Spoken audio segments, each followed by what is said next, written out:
Je suis géobiologue. Aujourd'hui encore, peu de personnes connaissent cette science multimillénaire.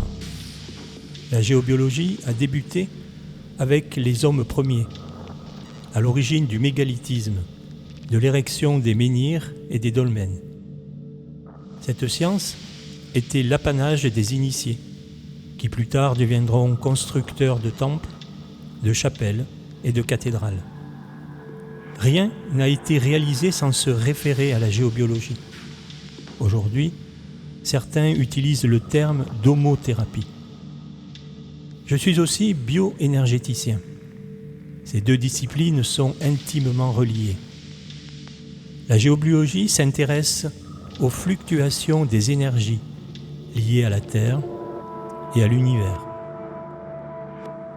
La qualité vibratoire dans une maison, un bureau, un atelier est une des premières analyses à laquelle procède le géobiologue.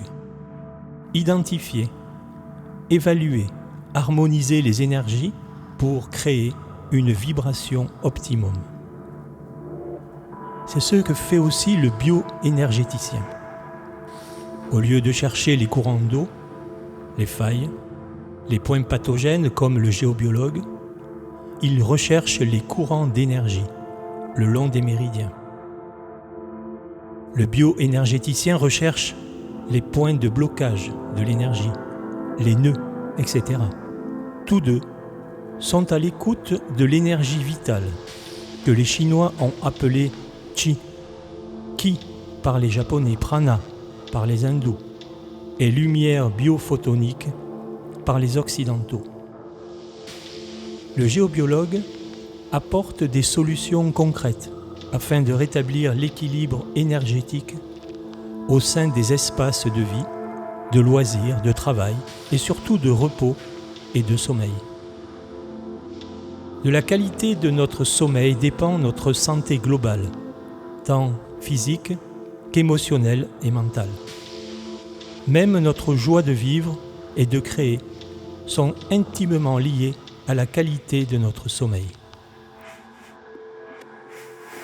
Depuis une cinquantaine d'années, un monde technologique s'est grandement développé. L'univers des communications et de la cybernétique faisant de l'électromagnétisme la force première à la base de notre vie. Le domaine de la téléphonie, en particulier, a subi un essor des plus remarquables. Les effets de l'énergie électromagnétique sont maintenant une branche que le géobiologue a portée à son art. L'être humain que nous sommes peut être appréhendé comme un individu électrique. Notre corps ne peut fonctionner que par des échanges électromagnétiques. Chaque cellule communique avec ses congénères par des signaux électromagnétiques de très faible intensité. Nous baignons actuellement, et plus que jamais, dans un électrosmog technologique, un brouillard électromagnétique artificiel de plus en plus puissant. Cet environnement électromagnétique ne peut qu'avoir des effets sur notre corps, sur nos cellules, sur nos tissus, notre ADN. Aujourd'hui, l'électricité fait partie intégrale de notre mode de vie. Nous la croyons inoffensive dans ses rayonnements. Détrompons-nous.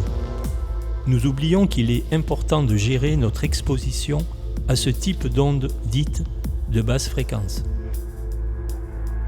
La technologie a fait une avancée notable dans la partie haute du spectre électromagnétique. D'autres types d'ondes, beaucoup plus rapides, appelées haute fréquence ou micro-ondes, ont été utilisées pour tout ce qui a trait à la téléphonie ou à la technique du sans-fil. Ces micro-ondes ou encore ondes radio sont fréquentiellement très rapides, plusieurs milliards de fréquences à la seconde. Nos cellules sont directement au contact de cette forme de mitraillette électromagnétique alternative. Elles, qui fonctionnent en mode continu, perçoivent ces ondes comme des agents invasifs et délétères.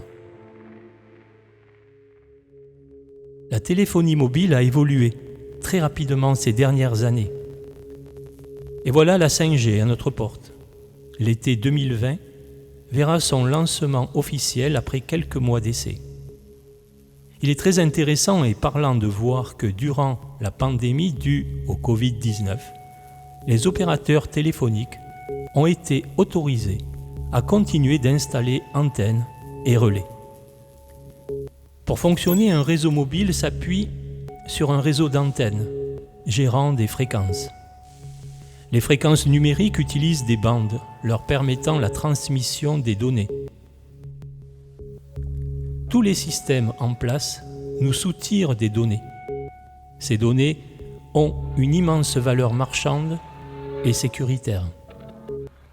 La 5G va devenir l'outil idéal, capable de gérer ces milliards de données, fruits de notre exponentiel développement numérique. Ces fameuses datas sont produites par l'usage de nos smartphones, d'Internet, par nos mails, nos achats, par les objets connectés et toutes les applications que nous utilisons. La 5G sera 10 fois plus rapide que la 4G, car la 5G va fonctionner sur de nouvelles fréquences. La bande 3,5 GHz, rapidement en fonction, la bande des 700 MHz actuellement en fonction, et une nouvelle venue, la bande de 26 GHz, ce qui lui permettra de prendre sa pleine puissance. Nous ne savons absolument rien des effets sanitaires de cette nouvelle bande de 26 GHz. L'objectif des décideurs est clairement annoncé. La 5G sera l'outil permettant de gérer le trafic planétaire des datas et de contrôler leurs utilisateurs. Le tout connecté est en marche. Nous manquons de recul sur les effets sanitaires des ondes électromagnétiques qui seront émises par la 5G. Ces ondes électromagnétiques ont été classées potentiellement cancérogènes par l'Organisation mondiale de la santé. À ce jour, il nous est raconté que l'on n'a toujours pas établi scientifiquement le rôle que peuvent jouer les ondes électromagnétiques. De plus en plus de personnes souffrent d'une nouvelle maladie, l'électro-hypersensibilité, qui a été reconnue comme une maladie invalidante due à une exposition aux ondes électromagnétiques. Cette maladie est le stade final dans lequel le malade ne peut plus travailler, ni conduire, ni se déplacer en avion ou en train, ni plus vivre dans une maison, car les ondes sont partout. Et elles sont devenues pour lui un poison. Aujourd'hui, des millions de personnes souffrent de fatigue chronique, de sommeil dégradé, de stress accru, d'irritabilité et de nervosité. D'autres ont des troubles plus profonds, affectant leur sang, leur système endocrinien, leur cerveau. Aujourd'hui, toute notre vie est dépendante de ces ondes. C'est chacun de nous, à la course au dernier smartphone, qui engendront cette situation devenue des plus dramatiques. Nous sommes sur un plan incliné. Il n'est plus question de rejeter la téléphonie et tout ce qui va avec. Mais il est encore possible d'apprendre à gérer, à se protéger un tant soit peu. C'est vraiment ce que je souhaite. Mes actions consistent à initier à un autre mode d'utilisation de la technologie, user sans en abuser.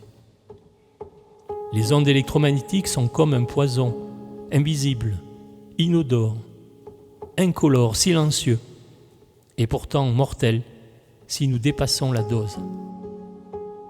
Nous ne sommes pas protégés par les normes officielles qui ont été dictées au profit des opérateurs. Nous avons besoin de repos, de couper de temps en temps et surtout la nuit toutes les fonctions qui n'ont aucune utilité quand vous dormez. Ce n'est que pour vous agresser, pour vous affaiblir et pour diminuer votre immunité. Arrêtez votre téléphone la nuit ou mettez-le en mode avion, ceci est impératif. Je vous invite à un changement fondamental de votre façon de vivre pour vous et pour les personnes que vous aimez. Chacun a un besoin urgent de retrouver son intégrité physique, mentale et spirituelle. Notre capacité à exister, à vivre en pleine conscience et en pleine autonomie sont potentiellement affectées par tout un arsenal d'armes électromagnétiques dissimulées sous les coques de nos smartphones et de nos tablettes. Les clés sont devant nous. Aurons-nous le courage de les utiliser ? C'est notre liberté et notre vie qui sont en jeu.